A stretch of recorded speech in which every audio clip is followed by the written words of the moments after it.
Our guest in the studio this morning, we're honored to have our Wayne County Commission Chairman, Mr. Steve Keene. Steve, how are you? Wayne, good morning. Good to see you this morning. I'm doing well. Good. Always great to see you. Nice tie. Yeah, I borrowed that from a good friend of mine. Wayne now. All right. Want to get right to it. Gee whiz, we had a meeting this past week, a commissioner meeting in commission chambers this week. And it was a long meeting, but there was a lot accomplished, particularly in the area of the budget.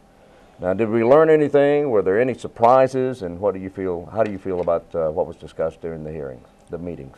Well, the budget, of course, is our main emphasis. Looking at it, and today and through the next 30, 35, 40 days, we'll be voting on that budget. Here come first week in June. And looking at the line items and making sure that the commissioners all understand. All commissioners, that each line item, each department, where those funds are. Is there any fluff on the line items? Are we taking and shifting those in the past? Has it been shifted? Are they building in? Are they inflating those departments? Mm-hmm. And we just want to make sure that we understand it going forward. As you've heard me say before, it's a fire hose. We came in the middle of the budget year. You've got a new board. They've got to be brought up to date as quick as they can, so they're understanding everything about the budget. So having to explain it the way we're doing it, it is long. It's taken a lot of time. But I think at the end of the next 30, 45 days, everyone will know where all the funds are going, how they're going to be spent. So July 1, we come out of the gate and we know where all the funds are. From the very beginning, you and the board have stressed the importance of being transparent. Okay. And the budget, the meetings of of what came forth at the last commissioners meeting, there were a lot of questions asked, and some of them were tough questions. Sure. Yep. The department heads seemed to. Were you pleased with what was said? Although there may be some need for change. Were you pleased? Was the board pleased with what was said by the department heads? Oh yes, I think the department heads are feeling. They're seeing. I think they're excited to see that the commissioners are coming to them and say, hey, let us know what you're doing. And we said before, we want to know not just what you do, but who you are. We want to know the basics, but we want to get in and know exactly what you need. It's difference between what you need and what you want. We all in our homes want a lot of things, but what do you actually need? And it's not our money, the commissioner's money. It's the citizens' money. And being good stewards, we want the department heads to understand that, we're not the big monster. Mm-hmm. We're there to help them, and it's not. We care. It's not all about the commissioners. It's not all about the county manager. It's about the departments. It's about their programs. It's been implemented by policy, or by state statutes, or federal, and we're there to help. And we're excited to know about each department.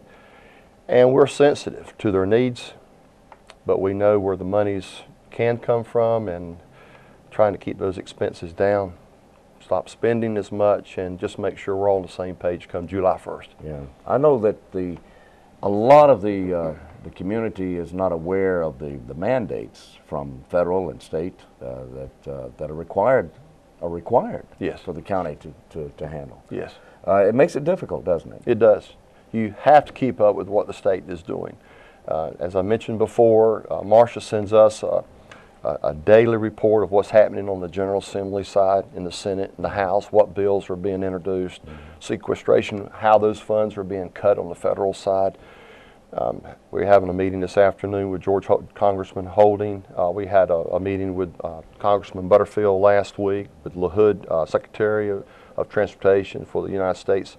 Transportation Secretary, and knowing where those funds on the federal end coming down and having, for example, 795, 40 connector, those funds for transportation, knowing how they come through the state. Now we're looking at a state, how they're funded, roads are funded through the state, what they're doing in the county, what you can have in your county, what you have to pay for if you get the transportation needs, and how it's all funded.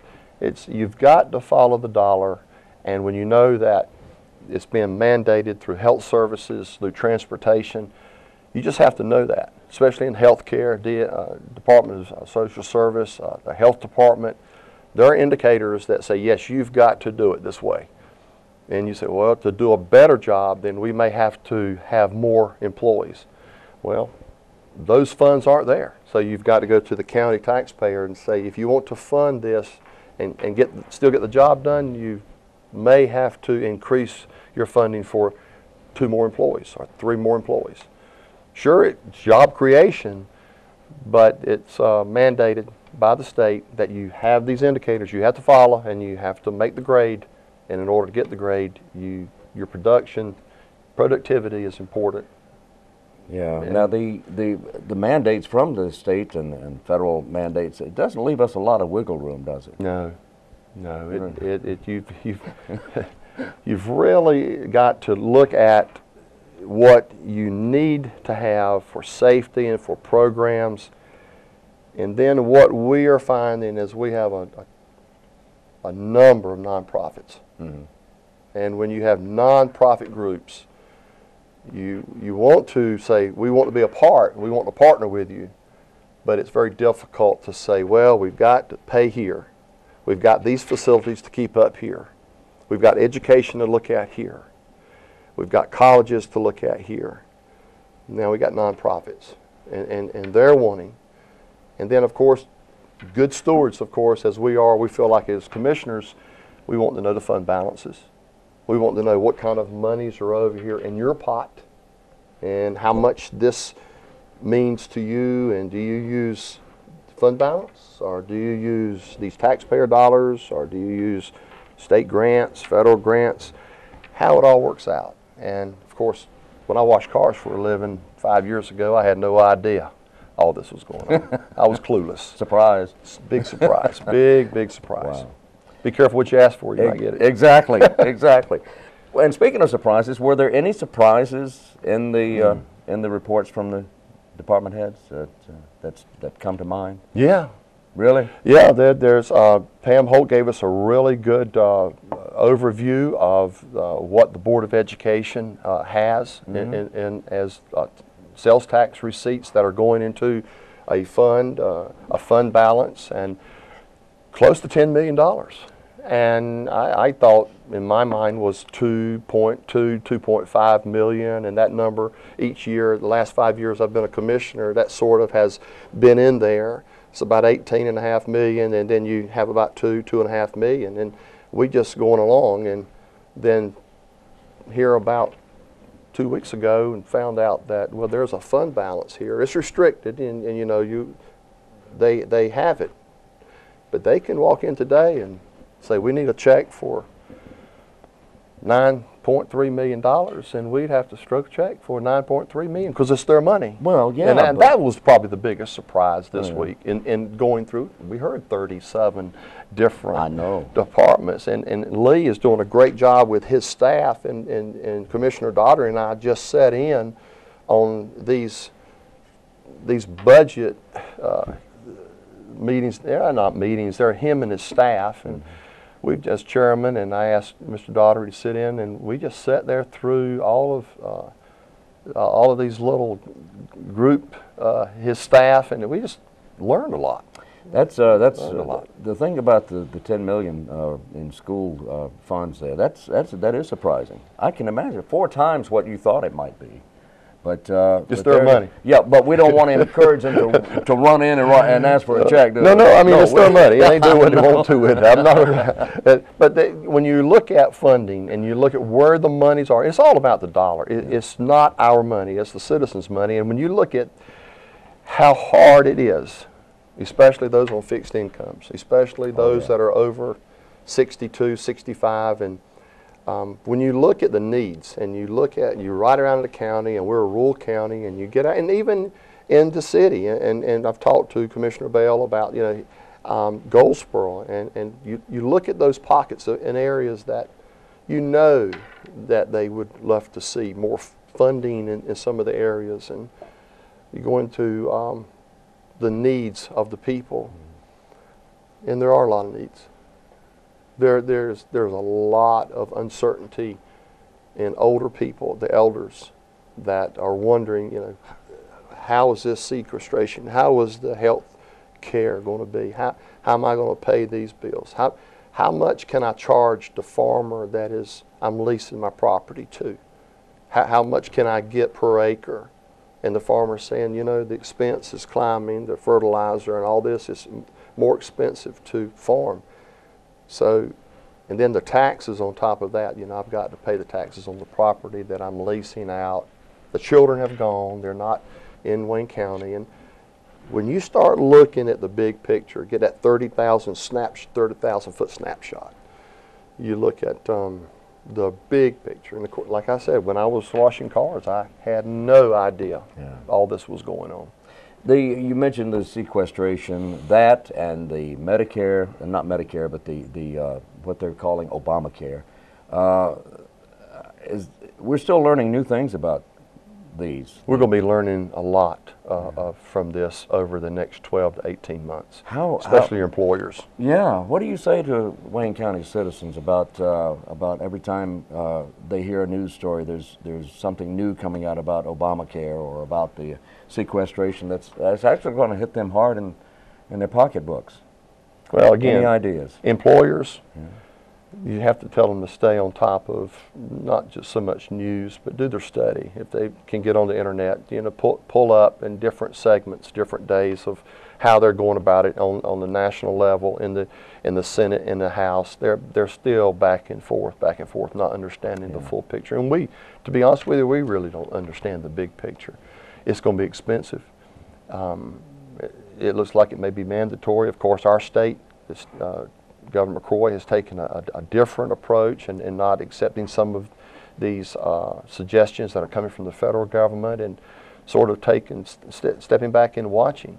I'm not sure they really understand it completely on the national level.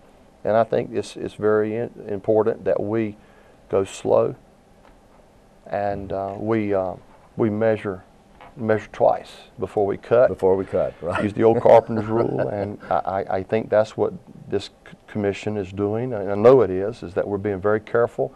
We're trying to encourage people and ask them not to get distracted. But when those bills come, they come. They every month, or they have to pay those doctor bills, and it's expensive. I know EMS, our Office of Emergency Services, OES, for 911 and WayNet, the supplies are more expensive. Medical supplies are increasing. They've asked for an increase because of that increase. So there's a lot of uncertainty still. But I will say that Wayne County has weathered the storm. We have a good fund balance. We just don't sit on that fund balance, as we are seeing now, taking a big picture of the facilities. Everything that is owned by the county, by your tax dollars, you own all of this that we're looking at, and how to proceed. But it's challenging, but it's good that you can have a group of commissioners that can help the county manager, and you can all be on the same page and move forward for the people. All right. For the people of the county. But man, I really appreciate y'all doing this. This is good that we have the opportunity to share and get this out to the people like this. This is part of the transparency, as that you were speaking of a while ago, and our Channel 10 and the ability to get the news out about anything. And I just commend you and Barbara and your staff to have those people here in the community to sit in front of a TV and get our story out. You're doing a good job. I appreciate that, Steve. But I have one more question for you now. For years, we've had the meetings, the commissioners' meetings at 9 o'clock every first and third Tuesday. This past meeting was in the evening hours. Now, how do you feel that went? And will we continue with that? Well, we're only going to do it for 3 months. Okay. And I think that was the going in, is that we made the motion that we do it for 3 months, a trial basis. We would do one at the night, one in the morning. Every morning it's from 7:30 till about 12. 12:30 we break and go to lunch, and that's about it for the day, unless we have a work session or a closed session. We've had some long work sessions because of the budget. Now, we did not have a work session this past, because it was our first night meeting, and I wanted to make sure that when we set the agenda that we didn't have a lot of resolutions, a lot of proclamations, and we got down right to business. But we did have a closed session, and the closed session did go over about 35 minutes more than I thought we would. But we went from like it's normally 4.5 hours in the mornings. Well, we went to about 5.5, almost 6 hours. But I didn't feel so bad when I found out that there has been county commission meetings in the past that have lasted until 2 or 3 o'clock in the morning. I did not know that, and somebody was saying, "Well, do you remember there was a day when we met here until 2 and 3 in the morning?" And I said, "You got to be kidding!" Really? Yeah, oh yes, and Wow. I'm saying, well, and we won't do that, but we certainly. I'm glad to hear that. But this is what the people wanted. Yeah. This is what the commissioners have heard, is that give us an opportunity to come, and even at 6 o'clock, we did not want the public hearings, the public speaking, the comment section to be at 6. We want it to be at 5. But to stretch it to 6, it gives the opportunity for those people getting off work at 5. Mm-hmm. They can get here at 6. So we're trying to do what we can. And it's, I was happy with the meeting. Okay. But here again, 40 minutes of that was budgets, and that will be over with by July 1st. We'll have all that behind us. We won't go into the detail, line item by line item like we're doing. So the next 2 meetings at night, you're not anticipating, unless something comes up, you're not anticipating as long a meeting coming up in the next 2 months.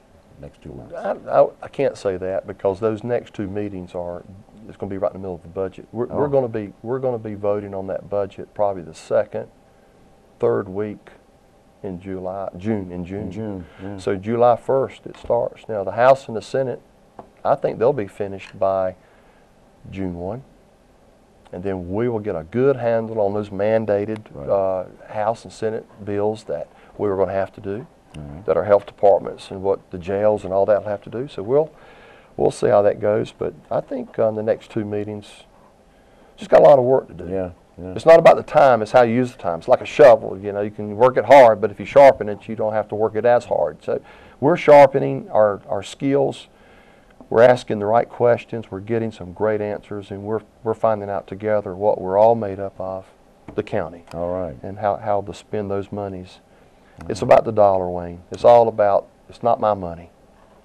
It's the county's money. All right. Well, Steve, we are out of time, my friend. Unfortunately. I enjoyed this. But I want you to know that I appreciate you coming in and speaking with us. And again, we'll remind everyone that county commissioner meetings are open to the public. The briefing and then the meeting itself is open to the public. So you're invited to attend. We will invite everyone to attend. And I thank you very much, County Commission Chairman Steve Kean, our guest today, and we appreciate it. Thank you, Wayne. Thank you. Thanks for having me. All right.